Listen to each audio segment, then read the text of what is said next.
I remember the way the music rattled the windows as we pulled up to the house. Neon lights bled through the curtains, pulsing with every heavy bass drop. Josh grinned like an idiot in the passenger seat, practically vibrating with excitement. "Come on, man. Tonight's gonna be insane," he laughed, slapping my shoulder. "You might actually have fun for once." I forced a smile. I wasn't here for the party. I was here for Sarah. She'd texted earlier, casually dropping that she'd be at this party. That was enough to convince me. I've liked her for a while now. Sweet, down to earth, the kind of girl that makes you forget how disappointing the world can be. This was my shot.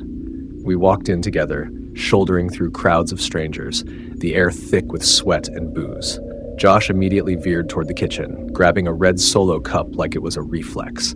I kept my hands in my pockets, scanning the room, and then I saw her.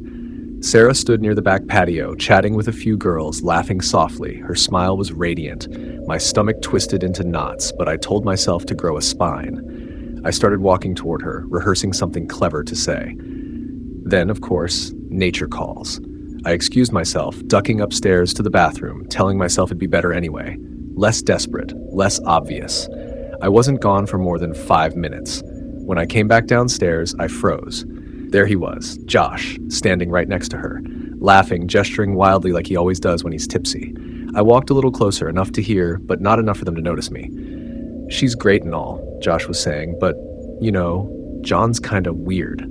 Like, clingy, Talks about you all the time. Kinda pathetic, honestly." I felt something snap, my ears rang. My hands curled into fists so tight my nails dug into my palms. Sarah laughed. Not in a cruel way, more nervous, confused. "Oh, I didn't know that." Josh shrugged, gulping his drink. "Yeah, just watch out. He gets attached." I wanted to storm over, punch him in his smug face, scream that he was lying, that he was the pathetic one. But I didn't. Not there. Not with her watching.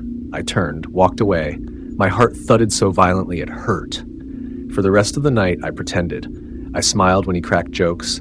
I nodded when he teased me about not drinking. But every time I looked at him, all I saw was a snake. My best friend, my brother, betraying me without a second thought. When the party wound down, Josh was stumbling, barely able to stand. "Brew," he slurred. "You're still sober, yeah? You gotta drive." I'm gone." "Perfect." "Yeah, no problem," I said quietly. We got in my car. He flopped into the passenger seat, laughing at nothing, babbling nonsense as I pulled onto the highway. The roads were mostly empty. Everyone else was either still partying or had already made it home. I gripped the steering wheel so tight my fingers hurt. The words he said played on a loop in my head. Clingy, pathetic. Watch out for him. I glanced at him, head leaned back, eyes half-lidded, oblivious, completely at my mercy. Something dark bubbled up inside me, something sharp and bitter and cold. He ruined something precious to me. He betrayed me, humiliated me. Why should he get to laugh it off? Why should he get to walk away? I pressed the gas pedal a little harder. Up ahead, the road curved sharply around a wooded embankment. Guardrails lined the bend, old, bent, barely held together. Josh mumbled something, then went quiet. I stared at the guardrail. My hands trembled. My pulse pounded in my ears. I could do it. Right now. Just turn the wheel. Just let go. A split second before the curve, I unbuckled my seatbelt, threw the door open, and rolled out. The asphalt tore at my skin like sandpaper. My head slammed against the ground. Stars exploded behind my eyes. And then the sound, metal shrieking, glass exploding, the crunch of steel folding in on itself. Then silence. For a moment, I lay there, gasping. Pain shot through every inch of me, but I was alive. My heart raced, not from fear, from adrenaline, from satisfaction. I scrambled to my feet, stumbling toward where the car had smashed through the guardrail. It was 20 feet down, nose first into a ditch, the hood crumpled like tinfoil. Smoke hissed from the engine. The windshield was spiderwebbed with cracks. Josh was slumped over the dashboard, motionless. For one horrible second, I thought he might be dead. But then, I heard coughing, gurgling, weak movement. Alive. Hurt, but alive. I staggered back to the roadside, pulled out my phone and called for help. Told them I swerved to avoid a deer. Told them my buddy was trapped. I tried to sound panicked. It wasn't hard. When the ambulance arrived, I watched from the shoulder as they cut Josh out of the car, strapped him to a stretcher. His legs were bent at odd angles. His face was pale, eyes glassy. In the hospital, I sat by his bedside, listened to the doctors explain the damage, spinal injury, complete paraplegia from the waist down. Josh cried when they told him, sobbed like a child, kept asking what happened, how it happened, his face twisted with confusion. I don't remember, he stammered. I was drinking. What happened? I squeezed his hand, forced my face into something like grief. Reckless drivers, I whispered. Some assholes must have been flying back from the party, swerved right into our lane. I had to jerk the wheel. I'm sorry, man. I tried. I really tried. And he believed me. God, he believed me. Since then, Josh has become a shell of who he used to be. The guy who once swaggered into every room now barely leaves his dorm. Pills line his bedside table. Vodka bottles stack up under his desk. Last semester, he overdosed. I was the one who found him, collapsed and convulsing on the floor. Another 911 call, another night in the hospital, another near miss. The doctors say it's depression, trauma, his life's been torn in half. His future, his freedom, all gone. Sometimes people ask me if I feel guilty. Guilty? No, not even a little. Every time I see him, slumped in his wheelchair, stubble grown wild, arms thin from muscle wasting, I remember the sound of his voice that night. Laughing, mocking me. He thought he could betray me and walk away untouched. He was wrong. I'll never tell him the truth. I'll never confess what I did. Let him waste away wondering why the universe turned on him. Let him rot in that question. And me? I sleep like a baby. Because for the first time in my life, I got exactly what I wanted.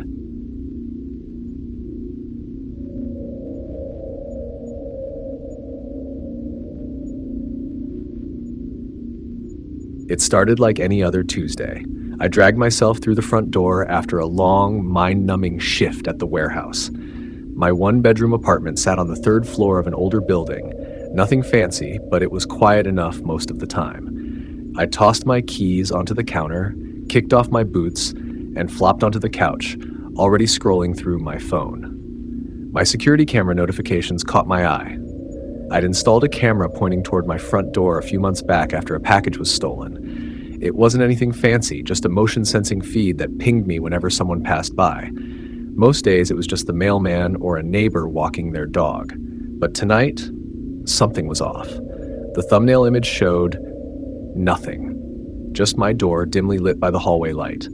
But the alert said motion detected 7:13 p.m. Curious, I tapped the notification to pull up the live feed. Still nothing. The hallway was empty. I figured maybe it was a bug or some glitch. I locked my phone and headed to the kitchen to microwave leftover pizza. As the microwave hummed, I heard it, the unmistakable sound of the doorbell. It rang twice. Sharp. Quick. I paused, slices in hand, and glanced toward the door. I wasn't expecting anyone. I stepped over, flicked on the peephole light, and peered out. Empty hallway. I opened the app again and rewound the camera feed by a minute. Nothing. No movement. No person. Just an empty hallway. I chalked it up to some kid being a punk. Maybe a prank. I double-checked the lock, securing the deadbolt, and went back to my pizza. I settled in, turned on the TV, tried to shake it off. A half hour passed. I was mid-bite when the living room light flickered. Not just a little surge, off, on, off again. Then total darkness. Come on, I muttered, pushing off the couch. As soon as I stood, the kitchen light blazed on by itself. A second later, the bathroom light. Then the bedroom light. One by one, they all popped on like someone was walking through the apartment, flipping each switch. I spun around, expecting to see someone standing there, but it was empty. My heart slammed against my ribs. I told myself the wiring was probably old. Cheap apartments always had issues, right? I made my way to the breaker panel in the hallway closet, opened it, and stared. Everything looked fine. No tripped breakers, no popped switches. Then the living room light turned off. The kitchen followed. One by one, the apartment dimmed until only the hallway light above me was left. A soft, buzzing glow that felt more like a spotlight than comfort. The hairs on my arms stood up. I backed toward the couch, phone already in hand. I pulled up the security feed again. This time there was something. Movement. A flicker of a shadow right at the edge of the frame. I scrubbed back and forth, pausing at the right moment. There, it darted across the screen, low to the ground. Not a person. Not unless they were crawling on hands and knees. But it was fast. Too fast. The doorbell rang again. 3 sharp chimes. I jumped, nearly dropped my phone. My stomach twisted. I didn't move. I just stared at the door, waiting. listening. Nothing. Another ping from the camera. Motion detected. I opened the live feed. The hallway was empty, but the door handle twitched. A subtle, rattling jiggle like someone was testing the lock. My breath hitched. I squeezed the phone so tight it hurt. I reached for the kitchen knife block, grabbing the biggest one I had. The handle jiggled again, a little harder this time. I dialed 911. The dispatcher answered, calm, robotic. I explained everything in a rushed whisper. The doorbell, the lights, the movement on the camera, someone trying the handle. She asked for my address, told me officers were on the way. As I spoke, the lights surged back on, every bulb flaring bright at once. Too bright. The bulbs buzzed, almost humming with electricity. The TV turned on by itself, blasting static so loud it felt like needles in my ears. I dropped the phone, clapped my hands over my ears. Then it all cut. Dead silence. Every light out. TV off. A moment later, the apartment filled with an eerie red glow. My emergency backup light in the hallway. It only ever kicked on during power outages. It cast long shadows against the walls, making everything look stretched, twisted. That's when I heard it. A scraping sound. From inside. Slow, deliberate. It came from the bedroom. Nope, no. Hell no. I crept toward the front door, keeping the knife in front of me. My hands were shaking so bad I could hear the blade clicking against my wedding ring finger, even though I wasn't wearing one. As I reached for the lock, my phone buzzed on the floor. I glanced down. A new notification from the security app. Motion detected front door camera. I opened it. The camera showed me, but not the me from now. It was me standing outside my own door, wearing the same clothes, same shoes, staring directly into the camera. Unmoving, not blinking. My blood turned to ice. The timestamp was from 20 seconds ago. The doorbell rang again. No, no, no. I threw the bolt, yanked the chain, and flung the door open. Empty hallway. Nothing. Nobody. Just the flickering overhead hallway light buzzing like it always did. Far down the hall, though, just for a second, I thought I saw something duck around the corner. A shadow, maybe. Or maybe my eyes playing tricks on me. Police sirens echoed in the distance. A wave of relief crashed over me, but it didn't last long. The lights in my apartment flicked back on as if nothing had happened. The TV switched from static to the home screen. The emergency light in the hallway clicked off. 2 officers showed up a minute later. I explained everything. They checked the hallway, the stairs, even the roof access. Nothing. No sign of anyone. They looked at the camera footage, but somehow the clip of the shadow of me was gone. Deleted. Corrupted. Only the footage of me opening the door remained. They were nice enough, but I could tell they thought I was either drunk, high, or imagining things. They said they'd patrol the area for a bit, told me to call if anything else happened. When they left, I double-checked every lock, closed the blinds, slept with the knife under my pillow. Over the next few weeks, more strange things happened. Lights turning on and off at random. The TV flipping to static in the middle of the night. The camera sending alerts for movement that always ended up being nothing. Except sometimes when I watched the live feed, I could swear there was something just out of frame. A shadow. A shape. Something waiting. Neighbors started whispering. Apparently the guy who lived here before me broke his lease early. Said the place was wrong. Wouldn't give details. I didn't renew my lease when it was up, packed everything I owned into my car, and left the very day it ended. Never looked back. Never even cleaned the place out. Whatever that was, it could have the damn apartment.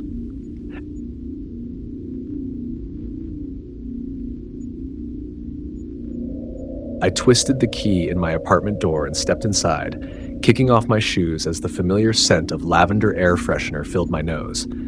Another exhausting shift at the office. Deadlines. Meetings, traffic. I was beyond ready for a quiet night of junk food and bad reality TV. I tossed my bag onto the couch and glanced at my phone. A notification popped up from my security app. Motion detected. My stomach tightened. I wasn't expecting anyone. I opened the live feed from the camera pointed at my front door. The screen flickered before revealing nothing, just the empty hallway outside my apartment. But the motion alert didn't lie. I rewound the footage. At 6:32 p.m., just 20 minutes earlier, the camera showed something strange. A shadow moved across the frame. Not the shape of a person. Taller. Slender. Almost stretched. The shadow slithered from left to right, then vanished. No person. No source. I felt the chill prickle my skin. Probably just a trick of the light, I told myself, or a glitch. Maybe the maintenance guy walked by with something weird. Trying to shake it off, I wandered into the kitchen and grabbed a bottled iced tea from the fridge. I cracked it open and took a sip, but paused. The taste was off. Bitter. Maybe it was expired. I checked the label. No, still good. Shrugging, I figured the brand probably changed their formula. I sat down, scrolling through my phone, looking for distraction. That's when I noticed something else. Facebook Messenger, a new message request. It was from an account I didn't recognize. The profile picture was blank, and the name was just random letters, XBQJ237. Curious but uneasy, I opened it. The message simply said, "Stop ignoring me." My brow furrowed. I scrolled up, but there were no previous messages. I typed back, "Who is this?" The reply came instantly. "Look behind you." My breath caught. My eyes darted to the dark TV screen in front of me, catching my own reflection, nothing else. I spun around. Just my empty kitchen, hallway, bathroom door cracked open. I stood up quickly and locked the front door, double-checking it. My heart thudded as I walked from room to room, flipping on every light. Nothing. Nobody. My phone buzzed again. "I see you." I blocked the account. My hands were shaking. Was this someone messing with me? A scammer? A stalker? Then the lights went out. The entire apartment plunged into darkness. A loud click came from the hallway breaker, like someone had pulled it manually. My heart raced as I fumbled for my phone flashlight. I shined it toward the hallway. Nothing. I whispered to myself, "It's just a power outage. Just a power outage." But deep down, I knew something wasn't right. I backed into the living room, phone shaking in my grip. I pulled up the security camera app again. My front door camera was offline. Static. I switched to the camera in my bedroom window facing the parking lot. It was still working. That's when I saw it. A man standing right next to my car. Not moving, not looking at the building, just standing. He was tall, wearing a dark hoodie, hands shoved in his pockets. His head was tilted slightly like he was listening to something. I swallowed hard, maybe just some random guy. Maybe. But then, without warning, his head snapped up. Right toward the camera, direct eye contact. My stomach dropped. He knew. My vision swam. I felt suddenly dizzy, like the floor was tilting beneath me. My knees buckled. I grabbed the arm of the couch to steady myself, but it didn't help. The room started spinning. "What the hell?" I muttered. My tongue felt heavy. Numb. My heartbeat thundered in my ears. My last thought before everything went black was the bitter taste of that iced tea. I don't know how long I was out. I came to on the floor, head pounding, mouth dry. My body felt heavy, uncooperative. My vision was blurry, but I could just barely make out the flashing blue and red lights strobing through the windows. Somehow, I'd managed to call 911 before passing out. My phone lay on the carpet next to me, still connected. A dispatcher's voice crackled faintly from the speaker. "Hello, ma'am? Are you there?" I tried to speak, but couldn't. Everything hurt. My leg burned. Sharp, throbbing pain. Something was wrong with it. Broken, maybe. I heard banging at the door. Then voices. Police. They forced the door open. Flashlights swept the room. One officer knelt beside me, checking my pulse. Another moved through the apartment, gun drawn. "Clear," someone shouted from the bedroom. "Clear," echoed from the kitchen. They lifted me onto a stretcher. The paramedic's face hovered over mine. "Stay with me. You're okay now. You're safe." I slipped in and out of consciousness during the ambulance ride. Voices swirled around me. Someone mentioned tampered drink. Someone else said forced entry marks. I thought I heard one of the officers say, "We found footprints by the breaker box." When I woke again, I was in a hospital bed. The bright white ceiling came into focus. An IV was taped to my arm. My left leg was in a cast, propped up by pillows. The doctor explained that I'd broken it falling when I passed out. Lucky, they said, because if I hadn't gone down when I did, well, no one wanted to finish that sentence. The police told me someone had disabled the power to my unit and tampered with the drink in my fridge. They believed it was a sedative. Whoever it was likely planned to come in after I passed out. But when the 911 dispatcher heard me collapse and the strange sounds over the call, they sent officers immediately. As for the Facebook messages, the account was deleted before they could trace it. The man in the parking lot was gone by the time police arrived, leaving only a single muddy footprint by the side of my car. No fingerprints, no real leads. I don't know who he was, or what would have happened if the police hadn't come when they did. I try not to think about it. Lying there in that hospital bed, staring out the window at the morning sun, I felt the sharp ache in my leg, but also something else. Gratitude. Gratitude to be alive, because whatever that thing was, whoever it was, they hadn't finished what they started.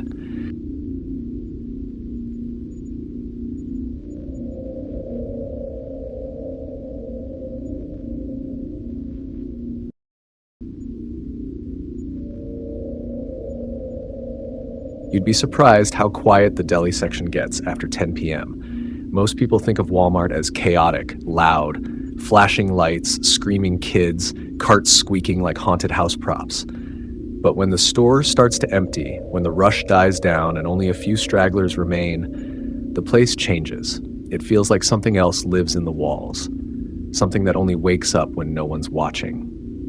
I never liked the late shifts, but I took them. Bills don't care if you're tired, and no one else wanted to mop up cold meat juice at midnight. I didn't mind the job too much. Slicing ham, rotating trays, cleaning surfaces. It was work. Simple, repetitive, safe. Well, at least it used to feel safe. Samantha worked the same shift. She was off. Too energetic for the graveyard hours, always finding reasons to be near me. Sometimes she'd accidentally brush her hand against mine while reaching for the slicer or make suggestive comments while wrapping meat. Flirting, mostly. Creepy, clingy flirting. I tried to be polite, said I wasn't looking for anything. She didn't get the hint. She had this look in her eye when I talked to her, like I was the last glass of water in a desert. And even when I avoided her, she'd still hang around, talking about how her daughter was a little monster and how she needed a break. I always thought it was just tired single mom talk. Everyone vents now and then. I never pressed. When the first complaint came in about the food, we all laughed it off. Probably someone left their sandwich out too long. But then more came. A lot more. People getting sick, vomiting, fevers, diarrhea. The manager called in a health inspector, and we were told to shut everything down until further notice. I remember that day too clearly. We all stood around in our stained white coats, waiting to hear what was going on.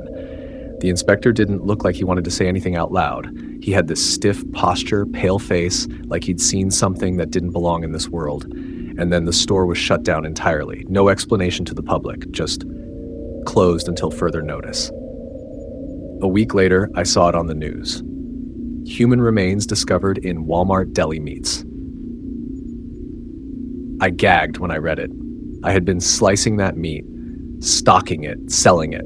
I was elbow deep in it some nights, rearranging trays, wrapping leftovers. I kept scrubbing my hands even when they weren't dirty. I could still smell it, even when I showered, even when I sleep. I couldn't sleep. Then Samantha started texting me. At first it was normal stuff. Hey, miss working with you. Hope you're okay. Let's hang out soon. Then the messages got weirder. You were always so sweet to me. You understand me better than anyone. I don't think you ever realized how perfect we'd be together. I had to get rid of the distractions, Josh. You'll see. I didn't respond. I just stared at the screen, stomach turning, heart racing. What did she mean? Distractions? The next day, her daughter Tina was reported missing. That little girl used to come in sometimes, sitting at a corner booth in the back of the deli while Samantha worked. Curly hair, big brown eyes, quiet. She'd color in books while sipping juice. I remember once she showed me a drawing she made of a big house with a tree and a stick figure family. I smiled and said it was beautiful, and now she was gone. The texts from Samantha kept coming, more desperate. Don't ignore me, Josh. I need to talk to you. She was holding me back. You don't understand what it's like. Now there's nothing in our way. I finally blocked her number. I didn't want to deal with it anymore. Let the cops figure it out. I just wanted it out of my head. But the nightmare wasn't over. A few days later, 2 detectives showed up at my apartment. Their faces were tight, voices grim. They asked me to come in for questioning. I wasn't under arrest, they said, just part of the investigation. I sat in a cold, gray room for over 2 hours while they told me what they found. DNA tests confirmed that the remains in the deli meat, yes, the human flesh, belonged to Tina. I vomited into a trash can. They found parts of her in the freezer, mixed into other meats, wrapped up, labeled, like she was just another cut on the menu. They raided Samantha's home and uncovered journals, Facebook posts, photos. She documented everything, not in some wild code or cryptic language, plain, horrible detail. She wrote about how much she resented her daughter, how Tina ruined her life, how she kept her from being happy, how she always cried when Samantha tried to bring a man home. One entry read, "If Tina wasn't here, maybe Josh would see me, really see me." Her Facebook was filled with venom, long rants about being a single mom, posts saying she wished she'd never had that demon. Friends had commented, joked with her, assumed she was just blowing off steam. No one ever thought she meant it, but she did. She confessed everything, said she'd done it for love. Said she thought once Tina was gone, she and I could finally be together, that I'd come to her, that I'd understand why it had to happen. She said I was her light in the darkness. I didn't know what to say to the detectives. I told them the truth, that I never encouraged her, never spent time with her outside work, never even considered anything more than basic coworker politeness. They believed me, but that didn't make it any easier.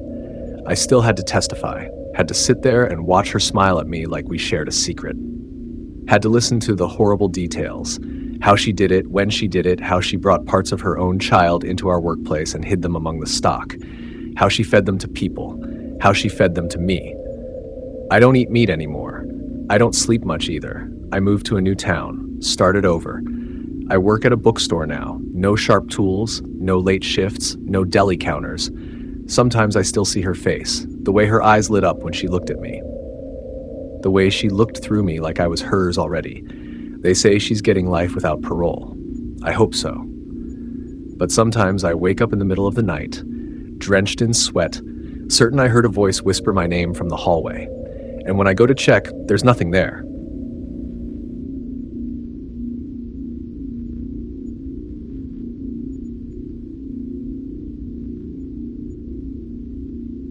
They always say night shifts are the worst. Not because of the work itself, but because of what crawls out when most of the world's asleep. I didn't mind it at first. Less customer traffic, quiet aisles, just me and the buzz of the fluorescent lights. But lately, I'd been feeling watched. It started with little things. A man I didn't recognize would always seem to be in the same part of the store when I was working. Electronics, produce, seasonal. No matter where I was assigned, he was there pretending to browse. I thought I was imagining it at first. He never bought anything, just wandered, always within sight, always with this blank, too still expression. The other night, he stood in the frozen section, staring into a door that reflected me from halfway down the aisle. He wasn't looking at the food. He was watching me through the glass. I tried to shake it off, but goosebumps crawled up my arms like frostbite. I told my manager, who shrugged it off and told me to keep an eye out. That was the wrong answer. It was raining the night it happened, one of those cold, early spring storms that soaked everything to the bone. My shift ended at 1 a.m. I slipped out the employee exit in the back, pulling my hood over my head, clutching my bag like a shield. The parking lot was mostly empty, just rows of gleaming puddles and flickering light poles. I remember checking over my shoulder, like always. No one was there. The air smelled like wet asphalt and something else, something metallic. I shook the thought away, got in my car, locked the doors, and drove off into the night. The drive home was quiet. I kept the radio low, mostly static, my nerves still buzzing. I lived alone in a third-floor apartment at the edge of town. Not a bad place, but nothing special. I parked behind the building, dashed up the stairs, unlocked the door, and shut it behind me with a sigh of relief. I tossed my keys in the dish by the door, kicked off my shoes, and headed to the kitchen for a glass of water. That's when I heard it. A creak. I froze. It came from the hallway, just outside the bathroom. My heart stopped. I told myself the floorboards were old, that buildings made noises, that I was just tired, but then I saw the shadow. It moved. I didn't even scream. I couldn't. My legs turned to ice. He stepped out slowly, like he wasn't in a rush. The same man, pale, calm, empty eyes like a mannequin. He held something in his hand, a rope. "Sarah," he said, like we were old friends. I turned and bolted. He lunged after me, but I had a head start. I flung the front door open, screaming now, pounding down the hall, banging on neighbors' doors. Lights flickered on. Somewhere, a dog barked. Behind me, he didn't follow. He knew it was over. The police came within minutes. I stood outside in the rain in my socks, shaking, trying to describe him while hugging myself tight. They searched my apartment. He was gone. But they found the rope, a pocket knife, duct tape, and a photo of me, sleeping. The picture had been taken from outside my bedroom window. They told me he must have hidden in the back of my car, waited until I drove home, snuck out while I was in the kitchen. Said I was lucky. He hadn't counted on my door being so close to the neighbors, or me reacting so fast. For a while, I didn't sleep. I quit my job at Walmart the next day, couldn't bear to go back. I started applying anywhere else. Coffee shops, bookstores, anything with people and daylight. Weeks passed. I was starting to feel normal again. My new job at a small cafe kept me busy. I kept all my doors locked, windows covered. I checked my car before getting in, every time. Then, one morning, I turned on the news while sipping my coffee. Breaking news. Suspected serial killer caught. My stomach dropped. They showed his face. Same man, those dead, flat eyes. His name was Kyle Morton. He'd been living under a fake identity for years. Wanted in multiple states. Suspected in the disappearances of at least 7 women across the country. The police found their belongings in a storage unit he'd rented under another alias. Pictures, jewelry, pieces of clothing. I almost threw up. He was charged with multiple counts of first-degree murder. All women, all young, all working night shifts. My name wasn't mentioned, but I knew. I was supposed to be number 8. They said he'd kept meticulous records, stalked each victim for weeks, sometimes months, planned every detail, waited for the right moment, except with me. I'd broken his pattern. I turned the TV off and sat there in silence, the mug trembling in my hand. The relief hit me like a wave, and then the terror came back, sharper than before. What if I hadn't heard him? What if I hadn't run? What if I had ignored the shadow? What if I still have nightmares? I see his face in crowds, in reflections, in dark corners. I move to a new place, somewhere with a security system and neighbors who check in. I changed my number. I stopped using social media. But sometimes late at night, I still check the closets, under the bed, behind the shower curtain, just in case, because monsters don't hide under your bed. They ride in your backseat.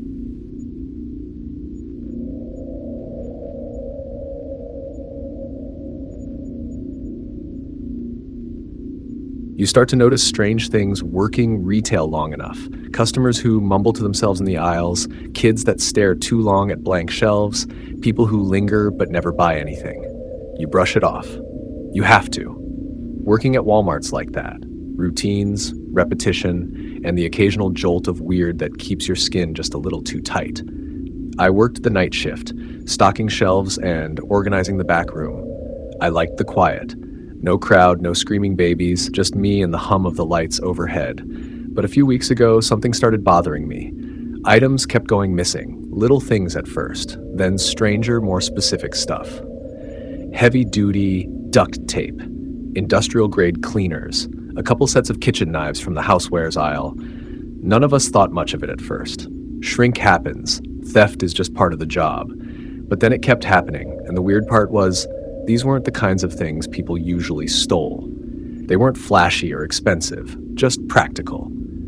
Silent. Our supervisor, Donna, finally had enough and pulled up the security footage. I was standing next to her when she found it. A man in a dark hoodie, face partially obscured by sunglasses and a surgical mask, slipping items under his coat and walking straight out the front doors like he owned the place. He didn't run. He didn't hesitate. He knew exactly where the cameras were and how to avoid the blind spots. But not well enough, I guess. Anyone recognize him? Donna asked during the next shift meeting, pausing the video on the clearest frame we had of the guy. A few of us exchanged glances, but no one said anything. I stared at the screen, something prickling at the back of my mind. He looked familiar. I just couldn't place it. A few days passed. More things went missing. Bleach, garbage bags, a small hatchet, a crowbar. It was starting to feel less like shoplifting and more like someone building a murder kit. Then one night, Donna called the whole staff into the break room. Her face was pale. The cops were there, standing beside her. One of them held up a photo. It was Rick. Rick, who worked stock with me. Rick, who always volunteered for closing. Rick, who talked about how he used to work in finance and how this job was temporary. Rick, who always wore gloves even when it wasn't cold, who never shared much, who asked too many questions about where we kept the chemicals. They arrested him that night. Found him behind the store, sitting in his beat-up sedan, writing something in a notebook. Turns out Rick had been coming in on his days off, wearing a hoodie and sunglasses, slipping in through the side entrance, stealing what he needed. His disguise wasn't even good, just enough to make you second-guess yourself. He didn't think anyone would notice. And honestly, if Donna hadn't checked the footage, maybe no one would have. The cops searched his apartment. That's when it got worse. They found blueprints of a house, notes, phone numbers, schedules, a name circled over and over again, Martin Kellerman. We didn't know who that was, but the cops did. He was Rick's former boss from his last job, an upscale investment firm in the same city. Rick used to make 6 figures, traveled to Europe, wore designer suits. The guy had everything. Until the company hit rough waters and Martin, his manager, cut staff to save what was left of the business. Rick didn't take it well. He spiraled, lost everything. His car, his apartment, his fiancée. Ended up working with us at Walmart for $10 an hour, stocking shelves next to the people he used to walk past without a glance. We weren't just coworkers to him. We were his fall from grace. But Martin was the one who pushed him off the ledge. They found emails Rick had sent to him, dozens. Some begging, some threatening, some just long rants about betrayal and how Martin had ruined a king.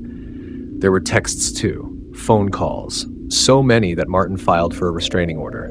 The cops said he was terrified, had security cameras installed at his house, slept with a bat under his bed, all because Rick couldn't let go. And then they found the journal. It was in a locked drawer in Rick's bedroom. Handwritten, page after page. No dates, no headers, just obsessive planning. Details, sketches, a step-by-step breakdown of how he'd lure Martin out, subdue him, and make him disappear.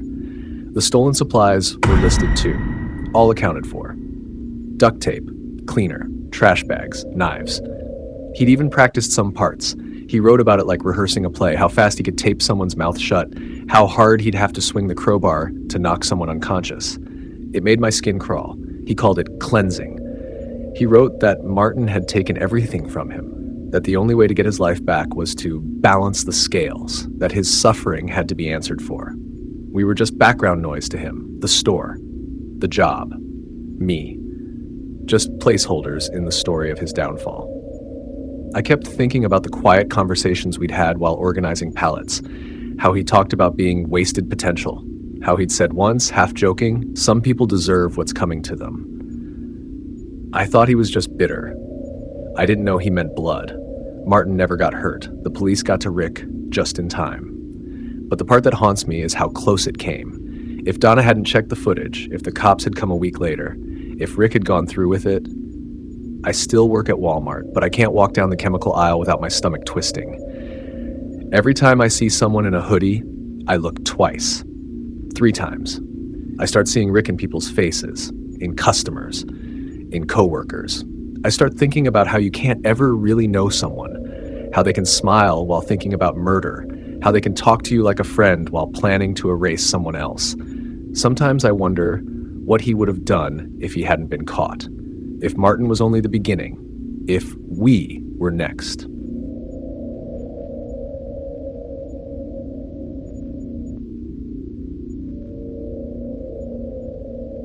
Every 4th of July, my town held the same celebration. Same park, same food trucks, same beat-up stage with the same local band that could barely play a cover of Sweet Home Alabama without tripping over their own chords. But we loved it. It was ours. Tradition wrapped in cheap fireworks and lukewarm beer. This year, I wasn't feeling it. I had just lost my job the week before. My girlfriend and I had broken up a month before that. I almost didn't go. But my sister Kayla convinced me, said I needed fresh air, food truck tacos, and to stop sulking like a horror movie shut-in. Come on, she said, practically dragging me out of the car once we got there. It's fireworks and funnel cake. No one's ever been sad eating funnel cake. The park was packed. Families laid out picnic blankets. Teenagers lit sparklers and chased each other through the grass, and the smell of grilled meat hung thick in the air. The fireworks were supposed to start at 9. It was just after 8. We staked out a decent spot near the baseball field and parked ourselves on the grass. Kayla immediately started scanning the crowd for her friends while I sat back, letting the warm summer night wrap around me like a damp blanket. Then I saw him. He was standing near the food trucks, off to the side where the light didn't quite reach. Just standing there, watching the crowd. He wore a dark blue hoodie, zipped all the way up despite the heat, and a plain gray backpack slung over one shoulder. There was something wrong about him. Not in any obvious way. He wasn't acting crazy or waving a weapon or anything like that. He was just still. Unnaturally still. People moved around him, bumped into him, brushed shoulders, and he never flinched. He just stood there, watching. I elbowed Kayla. "Do you see that guy?" She followed my gaze.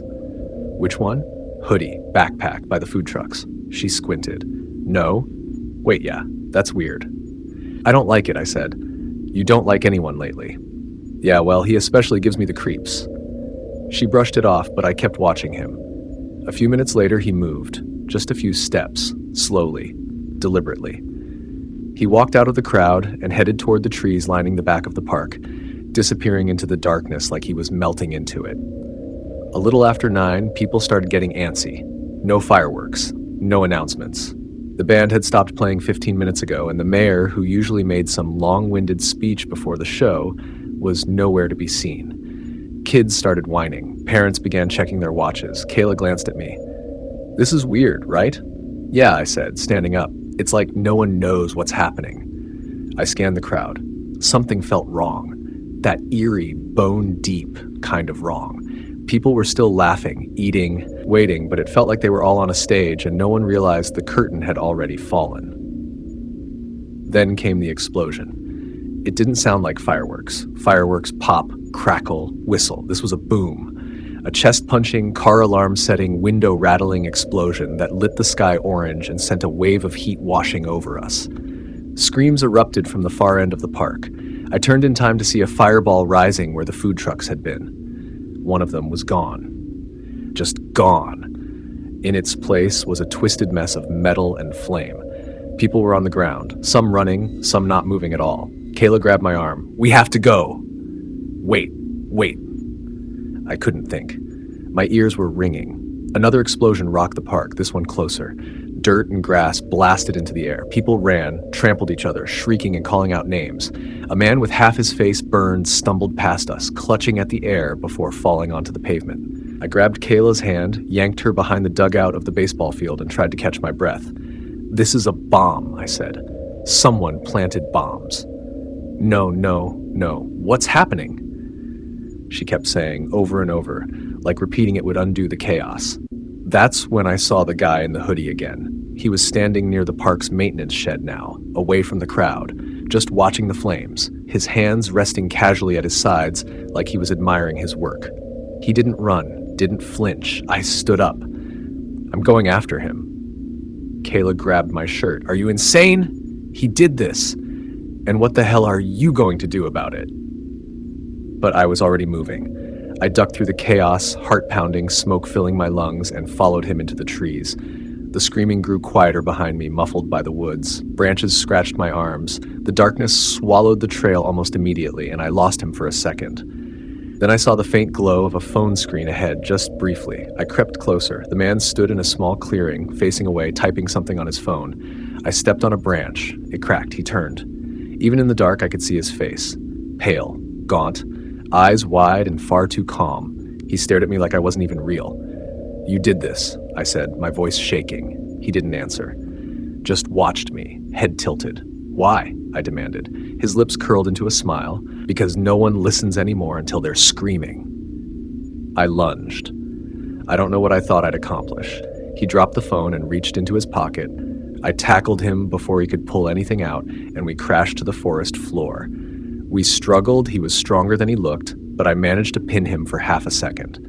Then I saw what he'd pulled from his pocket. A small remote with a red button. He pressed it. The final explosion shook the ground so hard I thought the earth itself had cracked open. I was thrown backward, hit a tree, and everything went black. When I came to, I couldn't hear anything. My ears were ringing. My head throbbed. Smoke was everywhere. The stranger was gone. I stumbled back toward the park, or what was left of it. It was carnage. Emergency lights flashed red and blue through thick smoke. Paramedics swarmed the field. Triage stations were set up in the parking lot. I saw children crying, parents sobbing, bloodstained blankets covering still bodies. Kayla found me near the baseball diamond. She was alive. Singed and bruised, but alive. We didn't speak. There was nothing to say. In total, 42 people were injured. 9 died. Half a dozen more were missing. The news called it a terror attack, but no group ever claimed it. The man I saw was never found. No security footage showed him entering the park. Police chalked it up to confusion and trauma, said I must have imagined him. But I know what I saw. Every 4th of July since, I see him, not in person, not close, but in the crowd, watching. And I wonder how many more towns have traditions he plans to destroy.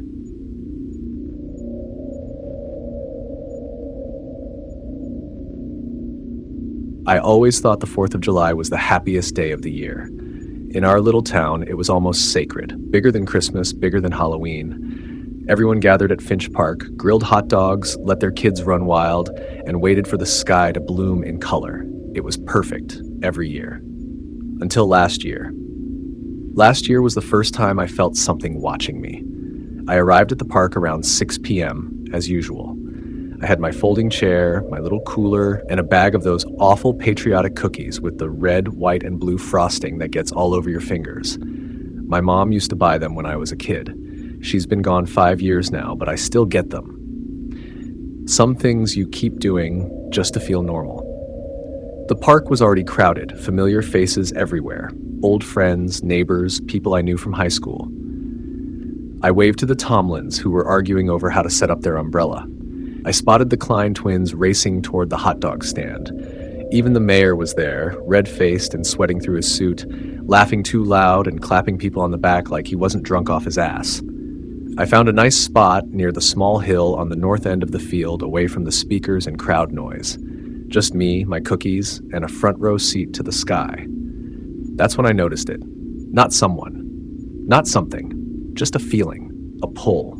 The trees lining the back of the park, the ones that separated Finch Park from the old reservoir trail, had never felt ominous to me before. But that evening, they looked wrong. Not visibly, not in any way I could point out.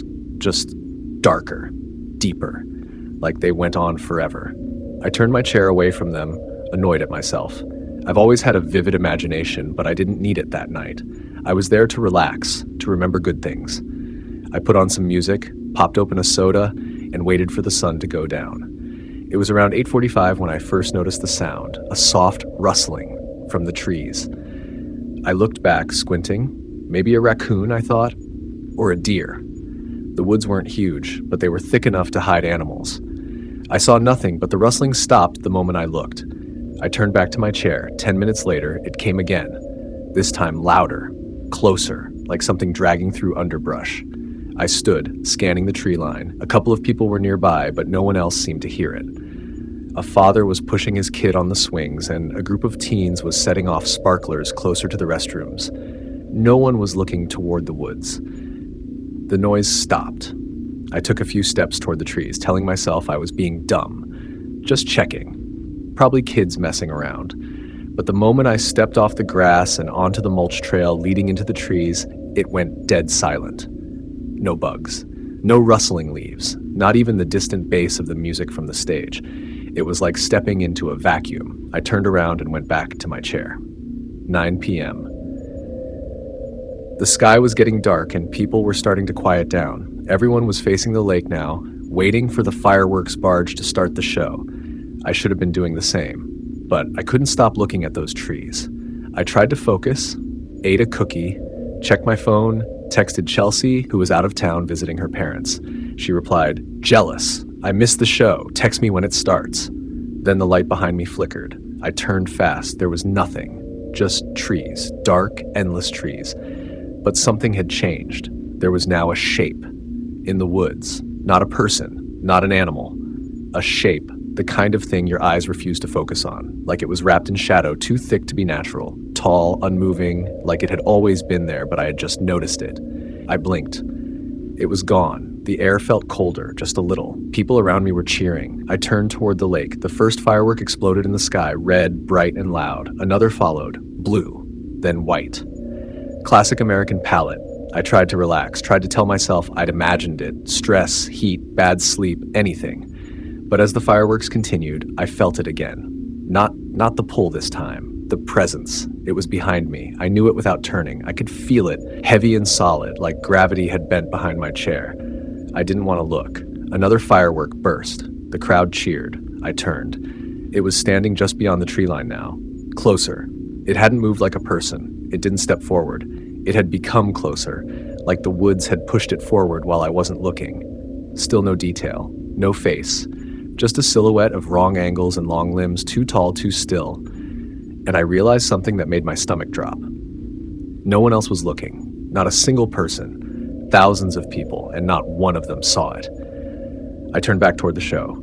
Pretended. The finale started. Rapid fire, booming colors and light, the sky a brilliant strobe of red and gold, and in the flicker of the fireworks, I saw its shadow stretch across the grass. Long, inhuman. And then I heard my name, not shouted, not whispered. Spoken. Directly behind my ear, I spun around. Nothing. The trees, empty again. Or as empty as they'd allow themselves to appear. I didn't sleep that night. I sat in my apartment with every light on, watching the hallway like something might step through it if I blinked. Over the next few days, things got stranger. My plants started dying, all at once. Every mirror in my apartment began to fog slightly in the center, as if someone was breathing on them from the inside. And I started seeing the silhouette again, at the edge of the grocery store parking lot, reflected in the windows of my car, once in the glass of the microwave door behind me. I don't know what it is. I don't know why it chose me. Maybe because I looked at it. Maybe because I stepped toward the woods. Maybe because some doors don't open from the outside. It hasn't touched me, not yet. But every night I feel it closer. Not walking, not crawling, just arriving, like it's always been here. And every day, I remember the sound from the woods, the way it matched my heartbeat, the way it's still matching it now.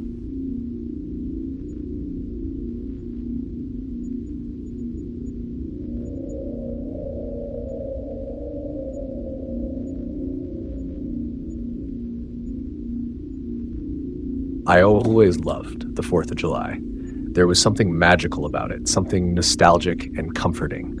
The smell of grilled burgers in the air, the cool grass beneath the blanket, the crack of a cold beer being opened, and the anticipation of fireworks lighting up the sky. It was tradition, a time when the world felt right, even if it wasn't. This year, the celebration was bigger than ever. My hometown of Marlow had gone all out.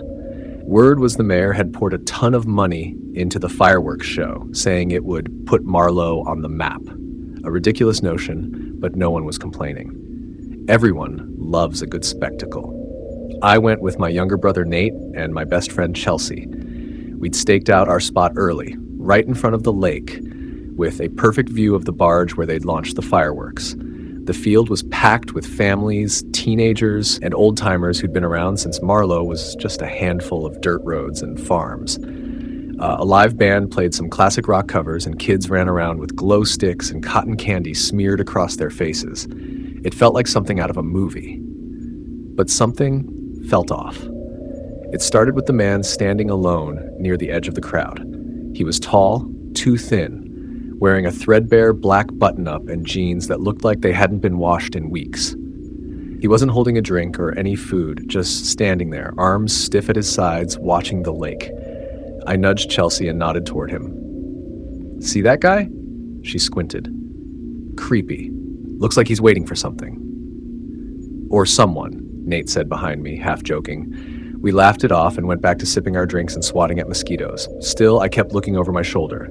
The man hadn't moved. The band wrapped up around 8:45, and the crowd buzzed with anticipation.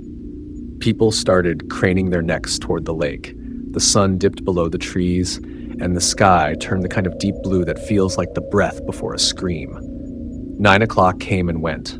Still no fireworks. A few people groaned, but no one panicked.